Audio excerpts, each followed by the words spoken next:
Hello. હાલો हाँ બાપુ, પણ આ કણકણમાં ભગવાન તો દેખાતા નથી. આ હા. કેમ જોવો ભગવાનને? बराबर कणकण में भगवान देखातो નથી કેમ જોવો બરાબર। હા હવે ધ્યાનથી સાંભળજો, છેલ્લે સુધી કાંઈ બોલતા નહીં બરાબર। હા. હો હા, તો હવે કણકણમાં ભગવાન છે પણ દેખાતો નથી બરાબર, તો એને જોવો કેવી રીતે? હવે હું ઘણા ઓડિયોમાં બોલી ચૂક્યો છું કે अक्षर पुरुष एक पेड़ है, निरंजन बाकी डाल, तीन गुण तीन शाखा जान, पात रूपी संसार बराबर। હવે આ ફરીથી રિપીટ કરું, ધ્યાનથી સાંભળજો કે અક્ષર પુરુષ એક પેડ છે, પીપળાનું એક ઝાડ છે, ઊંધું ઝાડ છે બરાબર, ગીતાની અંદર। હવે એમાં અક્ષર પુરુષ છે એને તમે આત્મા સમજો બરાબર। પછી નિરંજન વાંકીડાળ, એમાંથી એક નિરંજન નીકળ્યું, નિરંજનને મન કહે છે। એક નિરંજન આત્મ પરમાત્માને પણ કહેવામાં આવે છે, એક નિરંજન મનને પણ કહેવામાં આવે છે। કારણ કે નિરંજન મતલબ જેનું કોઈ રૂપ નથી એને નિરંજન કહેવાય। નિરંજન મતલબ જે કોઈથી અંજાતો નથી, એ બધાને આંજે છે, એ મન છે બરાબર। અને એક નિરંજન છે એ પરમપિતા પરમાત્મા છે, જે કોઈથી અંજાતો નથી, જેનું ની મતલબ નહીં, રંજન મતલબ જેનું કોઈ રૂપ નથી, નિરંજન મતલબ જે કોઈથી અંજાતો નથી, એ જ પરમપિતા પરમાત્મા છે બરાબર। હવે આ પછી નિરંજન રૂપી જે મન છે, લૌકિક મન, એ મનમાંથી માયા પ્રગટ થઈ બરાબર। વચ્ચે જે ગાંઠ આવે છે, પછી એ માયામાંથી તીન ગુણ તીન શાખા જાણે, ત્રણ ડાળીઓ થઈ, એ છે રજોગુણ, તમોગુણ ને સત્યગુણ। ત્રણ ડાળીઓમાંથી વચ્ચેની ડાળીમાંથી એક નીકળીને બે સાઈડની ડાળીમાં બે નીકળી, એટલે પાંચ ડાળીઓ બીજી નીકળી, એને તમે પાંચ તત્વ સમજી લ્યો બરાબર। ધરતી, આકાશ, વાયુ, જળ અને અગ્નિ, પાંચ તત્વોમાંથી પછી એક એકમાંથી પાંચ પાંચ ડાળી નીકળી, એટલે 25 પ્રકૃતિ થઈ। આ 25 પ્રકૃતિ સમજી લ્યો બરાબર। પછી હવે સમજો કે સર્વપ્રથમ પરમાત્મામાંથી આત્મા પ્રગટ થયો, પછી આત્માને એવી ઈચ્છા થઈ કે હું આ દુનિયા બનાવું, તો આત્માની અંદર બધું મન, બુદ્ધિ, ચિત્ત અને અંતકરણ ને અહંકાર હતું બરાબર। અને અંતકરણને તમે આત્મા સમજો। અંતકરણ રૂપી આત્મામાંથી આ અવચેતન મન પ્રગટ થયું, અવચેતન મનમાંથી પછી બુદ્ધિ, ચિત્ત અને અહંકાર પ્રગટ થયો। આ ચારે મળી દુનિયાની સૃષ્ટિ કરી, પણ ચારે ચારને શક્તિ આપનારો જે છે તે આત્મા છે, એટલે સરવાળે આત્મા દ્વારા જ આ બધું બનાવવામાં આવ્યું બરાબર। હવે સર્વપ્રથમ બનાવ્યું આકાશ તત્વ, આકાશ તત્વ પછી બન્યું જેમ કે વાયુ તત્વ, વાયુ તત્વ પછી અગ્નિ તત્વ, અગ્નિ તત્વ પછી જળ તત્વ, જળ તત્વ પછી પૃથ્વી તત્વ। તો આ સરવાળે આવ્યું ક્યાંથી? ક્યાંથી આવ્યું? આત્મામાંથી જ આવ્યું ને। આત્મા ક્યાંથી આવ્યો? પરમાત્મામાંથી બરાબર। હવે માનો કે તમે એક કોઈ વસ્તુ બનાવી, તો એ વસ્તુ તમે બનાવી તો એમાં એ તમારી શક્તિ દ્વારા એ વસ્તુ બની ને। માનો કે તમે એક પથ્થરનું કોઈ ઘર જ બનાવ્યું તમે બરાબર, તો એ પથ્થરના ઘરની અંદર શક્તિ તમારી ગઈ ને। જો તમે તમારી શક્તિ ન વાપરો તો પથ્થરનું ઘર બને, એટલે એ પથ્થરની ઘરની અંદર તમારી શક્તિ રહેલી છે એ સાબિત થાય છે। જો તમે તમારી શક્તિ ન વાપરો તો પથ્થરનું ઘર બને નહીં બરાબર। હવે આ રીતે કણકણમાં પરમાત્માને જોવો એ તો અતિ ગહન બાબત છે, બધાનું કામ નથી। વાતું કરવાનું તો કામ જ નથી કણકણમાં ભગવાન છે, કારણ કે વાતું કરવાનો તેનો વિરોધ કરશે કે કણકણમાં ભગવાન નથી, કણકણમાં હોય તો દેખાડો।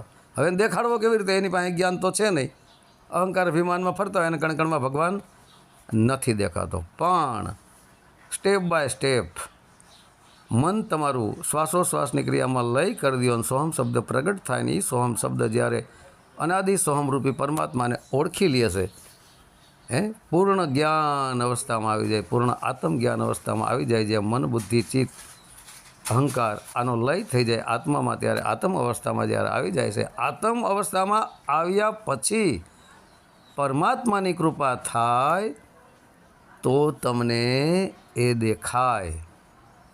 આત્મ અવસ્થાએ પહોંચ્યા પછી જ કણકણમાં પરમાત્મા છે એ દેખાય, એ સિવાય ન દેખાય। કારણ કે જ્યાં સુધી ચામડાની આંખું છે, ચામડાની આંખોથી તો પરમાત્મા દેખાવાનો જ નથી। ચામડાની આંખોથી જે તમે જોવો એ બધી માયા દેખાય, પણ આત્મજ્ઞાન દ્રષ્ટિએ આત્માની આંખોએ જે કાંઈ તમે જોવો એ પરમાત્મા છે।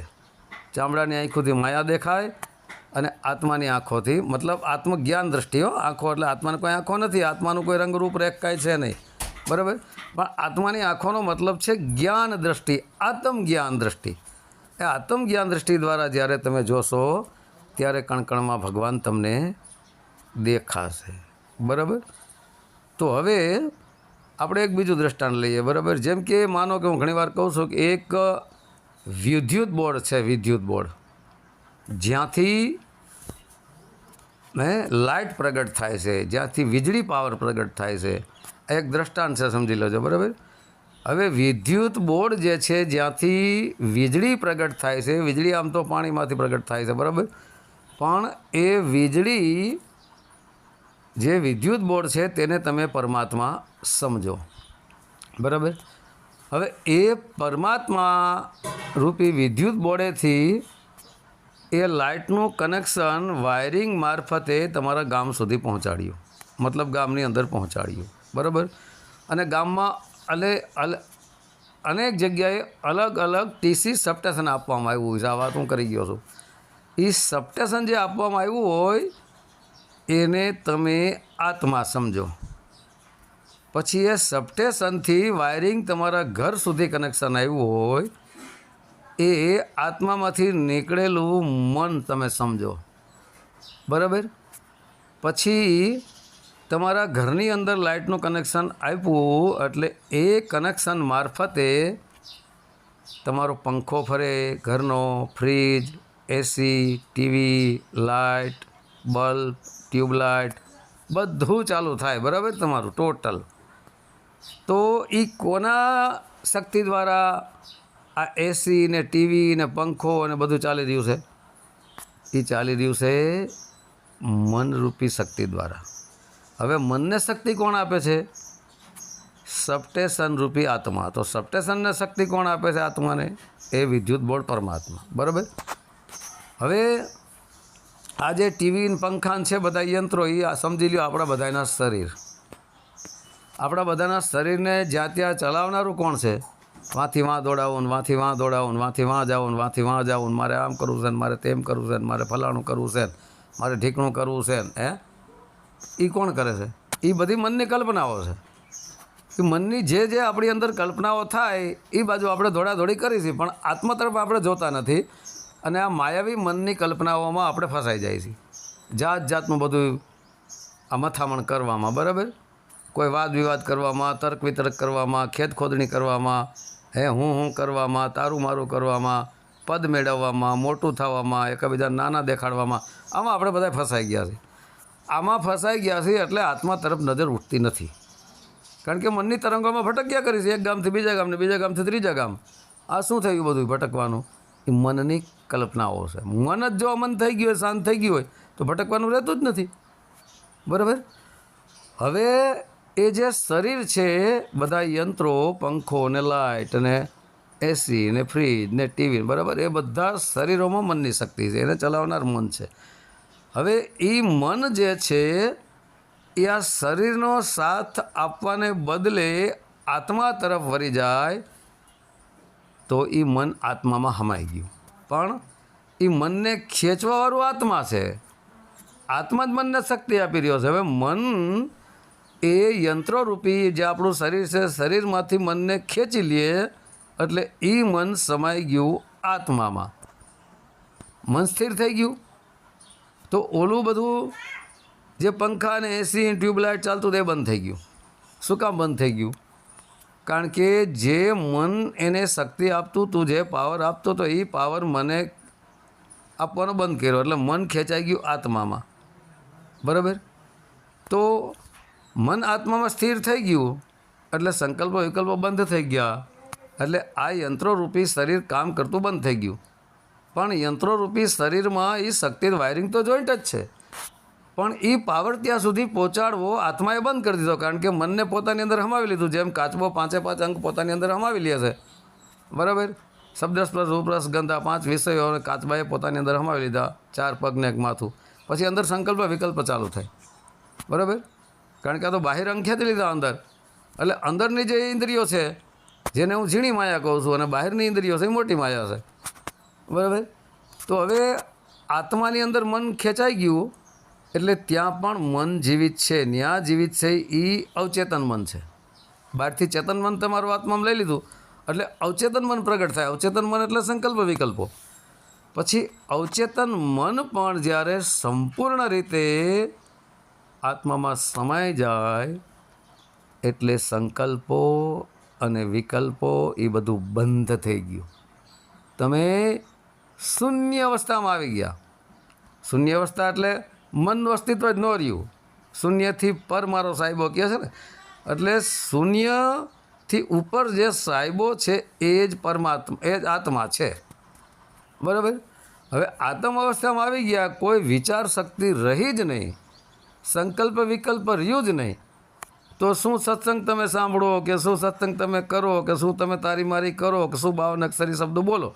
52 અક્ષરી શબ્દો જે બોલતું હતું તે આ અવચેતન મન સંકલ્પ વિકલ્પ કરી, બરાબર, શરીરનો હોઠ કંઠનો મુખનો સહારો લઈ અને બોલતું હતું. પણ અવચેતન મન સમાપ્ત થઈ ગયું, સંકલ્પ વિકલ્પ બંધ થઈ ગયા, તો બોલનારો કોઈ રહ્યો જ નહીં.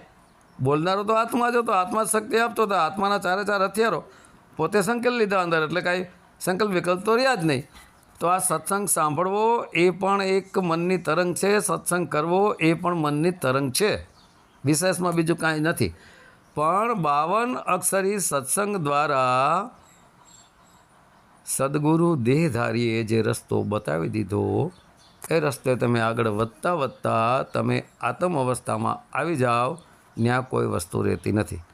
પણ પછી આખી જિંદગી આપણે 52 અક્ષરની કથણી જ જો કથતા રહીએ તો મુક્તિ સંભવ જ નથી. બરાબર. પછી એ આત્મ અવસ્થામાં તમે આવી ગયા ત્યારે પરમાત્મ ઘરની ખબર પડે છે. આત્મ અવસ્થામાં આવ્યા વગર કોઈને ખબર પડતી નથી. કદાચ કોઈ એવું વિચારતું હોય કે હું તર્ક વિતર્ક કરીને આત્માને જાણી લઉં, હું પ્રશ્નો પૂછીને આત્માને જાણી લઉં, ન જણાય. પ્રશ્નો પૂછીને આત્મા પરમાત્મા સુધી પહોંચવાની લાઈનને તમે જાણી શકો, પણ અનુભવ ન કરી શકો, એ અવસ્થાએ ન પહોંચી શકો. એ અવસ્થાએ પહોંચવા માટે સ્વયં પોતાને હાલવું પડે છે. વાતું એ જણાય નહીં, વાતુમાં કાંઈ વડા થાય નહીં, કારણ કે એ નિર્વાણી છે. જ્યાં મનને વાણી પહોંચતું જ નથી, નિર્વાણી છે. જ્યાં શબ્દ ઉઠતો જ નથી, તો એ શબ્દો જ તમે જાણી કેમ શકો? આ 52 અક્ષરી કથણી બકણીમાં એ છે જ નહીં, શબ્દાતીત છે, તો તમે એને જાણી કેવી રીતે શકો શબ્દોથી? પણ શબ્દોથી એને જાણવાનો તમે પ્રયત્ન કરી શકો છો. કોઈએ તમને 52 અક્ષર શબ્દો પૂછી અને કીધું કે ભાઈ અમરેલીથી ચલાળા 18 કિલોમીટર છે, ચલાળા જવું છે, એટલે 52 અક્ષર તમે જાણી લીધા. પછી જાણીને 52 અક્ષર છોડી દીધા, તમને માહિતી મળી ગઈ. પછી તમારે સાવરકુંડલાથી ચાલવું પડે ચલાળા બાજુ. બરાબર. ચાલો, વાહનમાં બેહો, તો તમે ચલાળા સુધી પહોંચી શકો. બાકી આખી જિંદગી જો કથણી બકણીમાં રહી તો અસંભવ છે, પહોંચી જ ન શકો. તમે એ રસ્તે હાલીને પછી પહોંચી ગયા ચલાળા, એટલે ચલાળાને તમે પરમાત્મા સમજો, અને ચલાળાનો રસ્તો બતાવનાર સાવરકુંડલાથી એને તમે ગુરુ સમજો, અને રસ્તા વચ્ચે 18 કિલોમીટરનો ગેપ હાલવાવાળો જે છે એને તમે આત્મા સમજી લ્યો, સુરતા સમજી લ્યો. હાલવાવાળી સુરતા એ સોમ શબ્દ, ચલાળાને તમે અનાદિ શબ્દ સમજી લ્યો. તો આવી રીતે હાલવું પડે છે. બાકી વાતો એ કોઈ ઓળખી શકે જ નહીં, કોઈ તાકાત બહારની વાત છે કે વાતોથી હું ઓળખી લઉં, જાણી લઉં, ન જાણી શકું. હાલવું જ પડે, હાલે જ પહોંચે. તો હવે આવે છે વાત કે પથ્થરમાં પ્રભુ છે કે નથી. બરાબર. પથ્થરમાં પ્રભુ છે પણ દેખાતો નથી. પથ્થરમાં પ્રભુ છે, દેખાતો નથી. પણ એ ચામડાની આંખોથી ન દેખાય, અહંકારી અભિમાનીને ન દેખાય, વાદ વિવાદવાળાને ન દેખાય, ખેત ખોદણીવાળાને ન દેખાય. એ રસ્તે હાલો તો દેખાય. જેમ સાવરકુંડલાથી તમે ચલાળા પહોંચ્યા અને તમે જોયું ત્યારે તમે ચલાળાને જોયું, એમ હવે સાવરકુંડલાથી તમે જોઈ શકવાનું નથી. તો બરાબર આ જ છે, બધું આવી રીતનું જ છે. પથ્થરમાં, કણકણમાં, બધી જગ્યાએ પરમાત્મા છે, પણ એને જોવા માટે આત્મજ્ઞાન જોઈ. આ શરીર જ્ઞાનથી, મનવાણી બુદ્ધિથી ને અહંકારથી એને ન જાણી શકો, એને પહોંચી જ નથી શકતા. તો એમ જણાય છે, બાકી ન જાણી શકાય. સત્યના રસ્તે જ કોઈને હાલવું નથી, ભક્તિ ભજન કરવી નથી. હે ભક્તિ ભજનમાં તો કોઈને હાલવું જ નથી, નકરો બકવાસ જ કરવો છે. હે બધાને ગુરુ જ થઈ જવું છે ને ધંધા ચાલુ કરી દેવા છે. એનાથી શું થાય? સાચો ગુરુ જેને જાણી ગયો છે એ ચેલા જ નથી મૂંડતો જાજે. માતા ગંગા સતીના એક જ શિષ્ય હતા પાનભાઈ. ભોજા ભગતના 3 થી 4 જ શિષ્યો હતા. હે અને જલારામ બાપુએ લગભગ શિષ્યો જ નથી કર્યા. સવાદાસ બાપુએના 2 થી 3 જ શિષ્યો હતા. તમે જુઓ ને સંતોના ખાતા ખોડી જુઓ એટલે ખબર પડી જાય. હે ચેલ્યું ચેલા મૂંડા જ જાજા મૂંડા જ નથી, કારણ કે ભક્તિ ભજન મારી એને ખબર પડી જાય છે કે ભાઈ કરતા ધરતા પરમાત્મા જ છે, પરમાત્મા સિવાય બીજું કોઈ નથી. અને પરમાત્માની દયા જે જીવ ઉપર થાય, જે આત્મા ઉપર થાય એ જ મુક્તિ મોક્ષને પ્રાપ્ત કરી લે. બાકી કોઈ દેહધારી ગુરુ એમ કહેતો હોય કે હું મુક્તિ મોક્ષ અપાવી દઉં તો ખોટી વાત છે. રસ્તો બતાવે પણ એ રસ્તે સ્વયં ભક્તિ કરનાર વ્યક્તિને ચાલવું પડે છે ભાઈ. બાકી મુક્તિ મોક્ષ આપવું કે ન આપવું એ પરમાત્માનું કામ છે. બાકી આપણે નો પોતે એમ કે હું મુક્તિ મોક્ષ અપાવી દઉં, હું આમ કરી દઉં તેમ કરી દઉં, તો એ એનો અહંકાર છે. જીવ કહે મેં કરું કરતન દૂજા કોઈ. આ વિષય વાસનાઓમાં ફસાયેલા જીવને એવું થાય છે કે બધું હું કરી રહ્યું, પણ કરનારો ભાઈ બીજો છે. એ તો ખોટો માથે ભાર લઈને ફરી રહ્યો છે કે હું મુક્તિ મોક્ષ અપાવી દઉં. જેમ કૂતરું ગાડા હેઠળ હાલ્યું જતું હોય અને કૂતરાને એમ થાય ગાડું હું ખેંચીને જાઉં છું, પણ એને ખબર નથી. એ ખોટો માથે ગધેડાને જેમ ભાર લઈને ફરી રહ્યો છે કે ના હું જ આમ કરી નાખું, હું જ તેમ કરી નાખું. એ બધો ભંકત છે, બકવાસ છે, નાટક છે, લોકોને ફસાવાના એક ધંધા છે. તો મિત્રો, સર્વપ્રથમ તો તમારી માતા પિતાની સેવા કરો. માતા પિતાના આશીર્વાદ મળે એટલે તમને સાચા સદગુરુ મળે, ને સાચા સદગુરુ મળે એટલે આત્મ પરમાત્માના ઘરની ખબર પડે. બાકી કાંઈ નથી. પણ સર્વપ્રથમ તો તમારા જીવનને સુધારવું પડે. તમારું જીવન ટોપટીપ કરો. તમારું ખેતર ચોખ્ખું હોય ને વાવણી થાય ને તો જ એમાં ઉગે. ભેરાઈ ગયેલું ખેતર હોય તો કાંઈ ઉગે. એટલા માટે ગુરુદેવ જે છે તે શું કરે છે, સાચો ખેડૂત કે સાચો ગુરુદેવ એનું ખેતર હોય આખું ચોખ્ખું કરી નાખે. હું ઘણી વાર કહું છું, ટ્રેક્ટર કે હળ હાકી આખું ખેતર ચોખ્ખું સાફ કરી નાખે, પછી એમાં બીજ વાવે. એ બેને એનું પણ જ્ઞાન હોય કે કેટલા પહોળાઈમાં બીજને વાવવું, કેટલા ઊંડાણમાં વાવવું, કેટલી લંબાઈમાં વાવવું. બરાબર. એ બીજ વાવે પહેલાં તો એને ભીની કરે માટીને, જે ખેતરની માટી હોય ને એને ભીની કરે, અને પછી એમાં બીજ વાવે ને પછી ટાઈમે ટાઈમે એનું રક્ષણ કરે, ફરતી વાડ કરે. ફરતી વાડનો અર્થ છે કામ, ક્રોધ, લોભ, મદમોહ. આ ઢોર હરાયા ઢોર ઘરે ન જાય. બરાબર. અને એનું ખેતર છે એનું જીવનરૂપી ખેતર છે. એ જીવનરૂપી ખેતરની અંદર એ આ શબ્દરૂપી ગુરુના નામનું બીજ વાવ્યું. ગુરુએ બીજ વાવ્યું એમાં, પછી એમાં પ્રેમના રેડા પાણી. પ્રેમના રેડા પાણી, ત્યારે એમાં અમર નામની વેલી ઉગે ને એમાં મોક્ષ નામનું ફળ આવે. પણ ભેરાઈ ગયેલું ખેતર હોય તો એમાં કાંઈ ઉગે નહીં.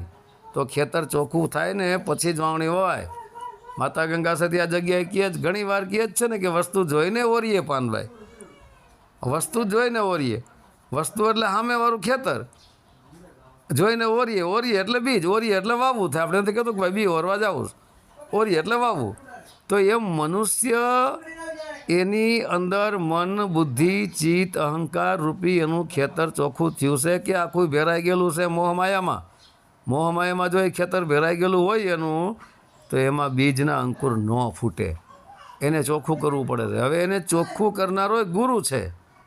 જેમ માતા ગંગા સતી પાનબાઈના ગુરુ બની પાનબાઈનું તમામ ક્ષેત્ર ચોખ્ખું કરી નાખ્યું ખેતરરૂપી, પછી એમાં નામનું બીજ વાવ્યું અને એ નામના બીજનું માતા પાનબાઈએ સિંચન કર્યું, ત્યારે મુક્તિ મોક્ષના ફળ લાગ્યા અને મુક્તિ મોક્ષને પ્રાપ્ત થયા. મિત્રો, તો કણકણમાં ભગવાન પરમાત્મા છે એ જાણવું હોય ને તો પહેલાં 5 તત્વથી ઉપર થવું પડે.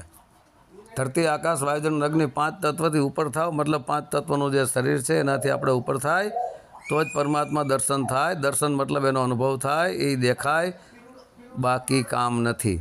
હવે 5 તત્વનો આપણે ઉપયોગ કરવો છે. પાણી પીવું છે, હવાથી શ્વાસ લેવો છે, અગ્નિથી રાંધીને રોટલી શાક ખાવું છે, આકાશ તત્વ નીચે રહેવું છે, સૂર્યની અગ્નિતાપ પણ લેવી છે, પથ્થરના બલેના જળનો ઘરનો જળનો ઉપયોગ પણ કરવો છે. તો જ્યાં સુધી આપણે આ 5 તત્વોમાં છીએ ત્યાં સુધી આત્મ પરમાત્મ તત્વને ન જાણી શકીએ. 5 તત્વથી ઉપર ઉઠવું પડે છે. 5 તત્વનું શરીર, આજે બાયણે 5 તત્વ દેખાય શરીરની અંદર છે, તો 5 તત્વથી ઉપર ઉઠવાનો અર્થ છે દેહથી વિદેહ થવું પડે. કારણ કે પરમાત્મા વિદેહ છે અને આત્મા દેહની અંદર છે. તો દેહથી વિદેહ જ્યારે આત્મા થાય ત્યારે આ પરમાત્મા આખું વિશ્વ સ્વરૂપ છે એ દેખાય, એ સિવાય દેખાય જ નહીં.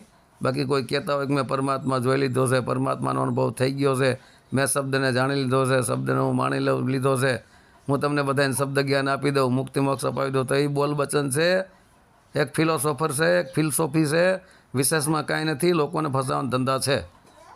બાકી વાતું કરનારથી કાંઈ ન થાય મિત્રો. વાતું તો આખું જગત કરે છે, શું થઈ જાય? કોઈ દિવસ ન થાય.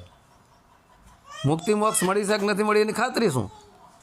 કેટલાય હાલો ભક્તિ ભજન કરીને ઉપર વયા ગયા, કોઈની ટપાલું કે કોઈનો સંદેશો આવ્યો કે ભાઈ અમને મુક્તિ મોક્ષ મળી ગઈ છે? નહીં, મળી જ નથી મુક્તિ મોક્ષ. પણ જીવતે જીવતા મુક્તિ મોક્ષ, જેમ મસ્તરામ બાપુ જેવી સ્થિતિ થઈ ગઈ હતી એમ જીવતે જીવતા મરી જવું. તો જીવતે જીવતા મુક્તિ મોક્ષ કોને કહેવાય? મન બુદ્ધિ ચિત્ત અહંકાર અંતકણમાં લઈ થઈ ગયું, વિચારો ખતમ, સંસારથી વિરક્ત, સંસારમાં રહેવા છતાં સંસારથી વિરક્ત, કમળનું ફૂલ પાણીમાં રહેવા છતાં પાણીથી પર. હે? તો એવી રીતે છે દેહથી વિદેહ. દેહથી વિદેહ થાવ તો પરમાત્મા જાણી શકાય, એ સિવાય અસંભવ છે. બાકી વાતો થાય. હવે મન બુદ્ધિ ચિત્ત અહંકારનો સહારો લઈ અને બોલીને એમ કહે કે હું તમને મુક્તિ અપાવી દઉં, તો એ બોલનારો જ કાળ છે. કારણ કે 52 અક્ષરી શબ્દો જ કાળ છે. કાળથી તો ઉપર થવાનું, 52 શબ્દોને છોડવાના છે. કથણી બકણી જ 52 અક્ષરી શબ્દો. તો 52 અક્ષરી શબ્દોમાં જ જો અટવાયેલા અને ફસાયેલા રહે શું મુક્તિ થાય? ક્યારેય ન થાય. 52થી તો ઉપર ઉઠવું પડે છે. 52થી 53માં મુદ્દામાં જવું પડે છે, આત્મામાં જે 52 અક્ષર પેદા કર્યો છે એ 53મો મુદ્દો આત્માને જાણીને 54મો મુદ્દો પરમાત્મા છે ત્યાં જાણવું પડે, ત્યારે આ સંભવ છે. તો જેને જેને કણકણમાં પરમાત્માને જોવો હોય તો એ ભક્તિ ભજનની લાઈને હાલો ત્યારે દેખાય, બાકી આ બકવાસથી ન દેખાય, વાતુથી ન દેખાય. હે? પથ્થરમાં ભગવાનનો દેખાડો અમને, એ શું છે? સામેવાળો અહંકારી પાડવાનો ધંધો કરી રહ્યો છે કે સામેવાળાનું કેમ નીચો પાડી દઉં. અત્યારે તો સત્સંગો થતા હોય ને, સત્સંગ પછી સાંભળે દરેક સંતોને, આમાં ક્યાં એની ભૂલ આવે છે, એ ભૂલને જ પકડે અને ભૂલ પકડીને એને પાડી દે. એટલે આને શું કહેવાય? આ ગંદકીની માખી છે. મધુમાખી હોય ને એ ભૂલ ઉપર ન બેસે. મધુમાખી ગંદકીમાં ન બેસે. મધમાખી મધ બનાવે ને ફૂલો ઉપર બે, એ આ ગંદકીમાં ન બેસે. અને ગંદકીમાં બેસે ને એ સમજી લેજો ગંદકીની માખી છે. માનો કે આખો સત્સંગ હાલી રહ્યો છે, એમાં કોઈ પણ સંતની સાધુની એક જગ્યાએ ભૂલ થઈ ગઈ, એટલે એ ભૂલ માથે એ ભૂલ આ પકડી લે. એટલે એ ભૂલ જે પકડી લે ને એને સમજી લેજો આ ગંદકીની માખી છે. ભૂલ એ ગંદકી, એટલે ગંદકીની માખી ઉપર આ બેસી જાય. આ ગંદકીની માખી હોય ને એ ગંધ ઉપર બેસી જાય, બાકી મધમાખી ન બેસે. મધમાખી ફૂલો ઉપર બેસે. ફૂલોને તમે સત્ય સમજી લ્યો તો એ ઇગ્નોર કરે, જાતું કરી દે કે ભાઈ ભૂલ થઈ ગઈ, હવે કાલ સવાર સુધારો થઈ જશે. એને પાડવાનો ધંધા ન કરે, સુધારો કરજે ભાઈ, ભગવાન તને પરમાત્મા સદબુદ્ધિ આપે, સુધારો કરજો. તમે બોલી ગયા છો એ તમારી ભૂલ છે, પણ એને બિચારાને પ્રેમથી કહેવાય કે ભાઈ આ તારી ભૂલ છે, આમાં સુધારો વધારો કર. બરાબર? ખોટા જગતને ફસાવાના ધંધા ન કરો. તમે તો નરકમાં જાઓ, તમારા શિષ્ય બધા નરકમાં જાહે, ખબર કોઈને કાંઈ નથી. હે? તૂતમ તૂત હાલી રહ્યું છે. ઓલો ગાડડીઓ પરવા આપણે કહી છે ને કાઠિયાવાડમાં ગાડડીઓ પરવા, હુર્ર કરત ગાડર થઈ જાય લાઈન. આની પહેલાં એક વાણી ખોલી જ છે કે મૂર્ખમાં મુખી થઈને ફરે.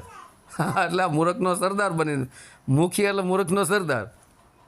કારણ કે ઓલા બધા મૂર્ખ આવે એને કાંઈ ખબર પડતી ન હોય ને આ મૂર્ખનો સરદાર બનીને ભાઈ મૂર્ખમાં મુખી થઈને ફરે, બીજું કાંઈ છે નહીં.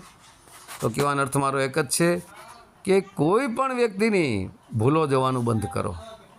ભૂલ તમારી અંદર છે એને ગોતો. ખરાબી બાયણે ક્યાંય નથી, ખરાબી આપણી અંદર છે. આપણે બીજાની નકરી ભૂલો જ ગોતતા ફરી છે, ખરાબી જ ગોતતા ફરી છે, તો ખરાબી આપણી અંદર ભરી છે, સાબિત થાય છે. આપણી અંદર જો ખરાબી હોય તો આપણે બીજાની ખરાબી ગોતવાના જ નથી. હજારો ઓડિયો ક્લિપ મારી મૂકેલી છે, 2-3 હજાર, બરાબર. એકે ઓડિયો મેં કોઈ દિવસ કોઈની ઈર્ષા, નિંદા, ટીકા, ટિપ્પણી, ખેદ, ખોદણી, વાદ વિવાદ કર્યું જ નથી મિત્રો. હું તો બધા ધર્મોને માનું છું. હિન્દુ, મુસ્લિમ, શીખ, ઈસાઈ, યહૂદી, ખ્રિસ્તી, પારસી, જોરસ્ટિયન, શૈવ, બૌદ્ધ, લિંગાયત, અહમદિયા, પ્લસ બધા પંથા પંથી હોય કોઈ પણ, બરાબર. કોઈ દી એક પણ મારા મુખે સાધુ સંતોની કોઈની નિંદા આવશે નહીં, કારણ કે નિંદા મોટું પાપ છે.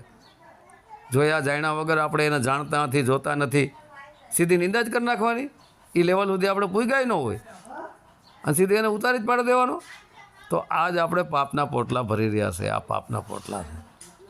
તો મિત્રો, ઈર્ષા નિંદામાંથી બહાર નીકળો, વાદ વિવાદમાંથી બહાર નીકળો, ખેદ ખોદણીમાંથી બહાર નીકળો, હુંમાંથી બહાર નીકળો, માન મોટાઈમાંથી બહાર નીકળો, અહંકાર અભિમાનમાંથી બહાર નીકળો. અહંકાર અભિમાન તૂટ્યા વગર ભક્તિ સંભવ નથી. આ જ વાત માતા ગંગા સતીએ પાનબાઈને કરી હતી કે હે પાનબાઈ, ભક્તિ કરવી અને રાગ થઈને રહેવું ને મેળવું અંતરનું અભિમાન. હવે રાગ છે ને ત્યારે ભક્તિ મળી. અત્યારે બધાને બાપ થવું, રાગ નથી થવું. માતા ગંગા સતી પાનબાઈને કહે છે કે રાગ થઈને રહેવું, પણ અત્યારે તો બધાને બાપ થઈને રહેવું. એમ હાલે? કોઈ દિવસ ન હાલે. એટલે આ બધું ડીંડક છે, નાટક છે. સાચા સદગુરુ પહેલાં તો આ દુનિયામાં મળવા કઠિન છે. સાચા સદગુરુ મળી જાય તો સમજી લેજો તમે બળભાગી છો. અને સાચા સદગુરુ જે મુક્તિ મોક્ષની લાઈન તમને બતાવે એ રસ્તે, એ લાઈને ચાલવાનું શરૂ કરી દો. મનુષ્ય જન્મના આ દિવસો ઓછા થતા જાય છે, પછી કાંઈ હાથમાં નહીં આવે. આ બાકી ધંધો થાય વાતોથી, ભક્તિ ન થાય. ભક્તિ કરનારો ધંધામાં ન હોય ને ધંધો કરનારો ભક્તિમાં હોતો નથી મિત્રો. તો બેમાંથી એક જગ્યાએ રહેવાય. તમારા ઘરેથી તમે ઓફિસે ગયા તો ઘર છોડી દેવું પડે. ઓફિસને તમારે પકડવી હોય તો ઘર છોડી દેવું પડે ને, અને ઘરને પકડવું હોય તો ઓફિસને છોડી દેવું પડે. કારણ કે બે જગ્યાએ જ રહેવાય નહીં. બે જગ્યાએ તો કોઈ દી રહી જ ન શકે. કાં કથણી પકડી માર્યો ને કાં ભક્તિ ભજન માર્યો, કાં ધંધા માર્યો ને કાં ભક્તિ ભજન માર્યો. તો હું ઘણા ઓડિયોમાં એટલા માટે બોલું છું કે દરેકની સાથે હાવભાવ રાખો, પ્રેમ રાખો, હળી મળીને રહ્યો, ઈર્ષા નિંદામાંથી બહાર નીકળો, ટીકા ટિપ્પણીમાંથી બહાર નીકળો. આમાં કાંઈ છે નહીં મિત્રો. આ મનુષ્ય જન્મ એડે હોયો જાય ને ત્યારે ખબર પડશે. આવ્યો ખરો તે જાણ્યો નહીં, મનખા દેહનો મરમ, શેર લોટને કારણે કોટિક બાંધા ક્રમ. આવો મનુષ્ય દેહ મળ્યો છે મોંઘામાં મોંઘો. શું આ વાદ વિવાદ કરવા માંડ્યો? આ ઈર્ષા નિંદા કરવા માંડ્યો? આ પદ પ્રતિષ્ઠા મેળવવા માટે મળ્યો છે? આમાં નથી મિત્રો કાંઈ. હું તો સત્ય વાત કરી રહ્યો છું. બાકી જેને જે કરવું એ કરે અને કરશે એ ભરશે. આમાં મારે કાંઈ લેવા દેવા જ છે નહીં. મારે કાંઈ કોઈને યાર મગચોખાત પડી ગયા નથી, બરાબર. તો મિત્રો એટલા માટે હું કહું છું, હા તમારા ગુરુ તમને સાચા મળી ગયા હોય તો ભક્તિ ભજન કરો. ને તમને એમ લાગે કે આ ગુરુ સાચા નથી, તમે આગળ વધી જાઓ. બીજા ગુરુ કરો, એને જ તમને શાંતિ ન થાય. ત્રીજા ગુરુ કરો, એનાથી શાંતિ ન થાય. ચોથા ગુરુ કરો, એનાથી શાંતિ ન થાય. 5મા ગુરુ કરો. દાસી જીવણ સાહેબે 17 ગુરુ કર્યા હતા અને 18માં ભીમ સાહેબ મળ્યા હતા અને એની ભ્રમણા ભાંગી હતી. તો એનો અર્થ એ નથી થતો કે આગળના 17 ગુરુ ખોટા હતા. બધાય ગુરુ સાચા છે. એટલા માટે હું ઘણા ઓડિયોમાં બોલું છું કે ભાઈ કોઈ પણ ગુરુની તમે ઈર્ષા, નિંદા, ટીકા, ટિપ્પણી કરી એટલે ફેંકાઈ ગયા માનજો. કારણ કે તમારા પહેલાંના ગુરુ જે કાંઈ હોય એને તમને કાંઈકનો કાંઈક તો જ્ઞાન આપ્યું હોય, અને તમે કદાચ એનું જ્ઞાન ન લીધું હોય તો તમે એને ગુરુપદે તો સ્થાપિત કર્યા ને. ગુરુપદે તમે સ્થાપિત કર્યા ત્યારે બધું થયું ને. તો ગુરુપદે સ્થાપિત કર્યા પછી ભલે તમે ગુરુનું કાંઈ ન લીધું હોય, પણ ગુરુપદે તમે સ્થાપિત કરી દીધા એટલે તમારા ગુરુ થઈ ગયા. તો એ ગુરુની ઈર્ષા, નિંદા, ટીકા, ટિપ્પણી ન કરાય. કારણ કે સબ ગુરુ મેરે બડે અપને અપને ઠોર, શબ્દ વિવેકી પારખી સો માથે કમોર. બધાય ગુરુ મારા પોતપોતાની જગ્યાએ મોટા જ છે. એ કોઈ નાના નથી. એક કોઈ તમે છોડી દીધેલા ગુરુની જો જરાક પણ ઈર્ષા, નિંદા, ટીકા, ટિપ્પણી કરી એટલે સમજી લીધો ગયા તમે 84માં. કોઈ પણ ગુરુની નિંદા ન કરાય. ભલે તમે છોડી દીધા, તમારો ભાવ નથી લાગતો, કોઈ વાંધો નહીં, આગળ વધી જાઓ. પણ કમસે કમ એ ગુરુની નિંદા કરવાનું તો બંધ કરો, એને પાડવાનું તો બંધ કરો. તમને ગુરુએ ક્યાં કીધું છોડી દીધા? ગુરુ તમને પકડીને રાખ્યા કે ના ભાઈ બીજાનો જાશો, મારા માદરીઓ? એ તો કહે જ છે બિચારા ભાઈ જાઓ તમારી ઈચ્છા પડે ત્યાં. હે પણ કમસે કમ એની ઈર્ષા નિંદા ટીકા ટિપ્પણી તો બંધ કરો. મહા 84માં જાઓ, એક નાની 84 ને એક મહા 84 એટલે મોટી 84માં જાઓ. મોટી 84 કોને કહેવાય? હો 84 એટલે મહા 84 અને એક 84 એટલે નાની 84. ખોટે ખોટા આ જીવનમરણના ચક્રમાં ભટકવાના ધંધા છે, બીજું કાંઈ નથી. આ બધું છોડી ભક્તિ ભજનમાં લાગો. આંગણેવાલાને રોટલો આપો, ચકલાને ચણ નાખો, ભૂખ્યાને ભોજન આપો, તરસ્યાને પાણી આપો, ગાયોને નિરણ નાખો. હે દીધા કરતાં દયા ભલી. તમારે આપવું નથી, કાંઈ લેવું નથી, દેવું નથી, તો એકને પાડવાનો ધંધો હું કામ કરો ખોટે ખોટા? તમે જે કરતા હોય કરો ને ભાઈ. કરતા હોય તે કરીએ, અવળના કરીએ કામ કગ. કરતા હોય તે કરીએ, અવળના કરીએ કામ કગ. નકર માથું રીએ કીચડમાં ને ઉપર રીએ પગ. આવી દશા થઈ જાય. એટલે કરતા હોય જ કરાય આપણે ભાઈ, બીજું કાંઈ ન કરાય. કાગડાની ચાલને છોડીને હંસની ચાલ જો શીખવા જાય ને તો કાગડાની એ ભૂલી જાય અને ક્યાંય ના ન રહે. ત્રણના મેળના થઈ જાય. નો હંસની ચાલ ચાલી શકી કે નો કાગડાની ચાલી શકી. હે અધવચ્ચે ડૂબી મરીએ. તો તમે બેન કદાચ સમજી ગયા છો મારી વાત કે પથ્થરમાં ભગવાન, હે કણકણમાં ભગવાન કેવી રીતે છે. કણકણમાં ભગવાન જોવા એના માટે આત્મજ્ઞાન દ્રષ્ટિ જોઈ. આત્મજ્ઞાન દ્રષ્ટિ થયા વગર કણકણમાં નથી દેખાતો. બાકી જેને પથ્થરમાં ભગવાન નથી એવું કહે છે ને આત્મજ્ઞાન થયું જ નથી. આ નોટ કરજો ને. આત્મજ્ઞાન થઈ જાય ને બધી ચારેય બાજુ ભગવાન દેખાય. નરસિંહ મહેતાને દેખાતો હતો, હે કે અખિલ બ્રહ્માંડમાં એક તું શ્રી હરિ, બીજું કાંઈ છે જ નહીં. તો સત્ય સનાતન ધર્મની જય.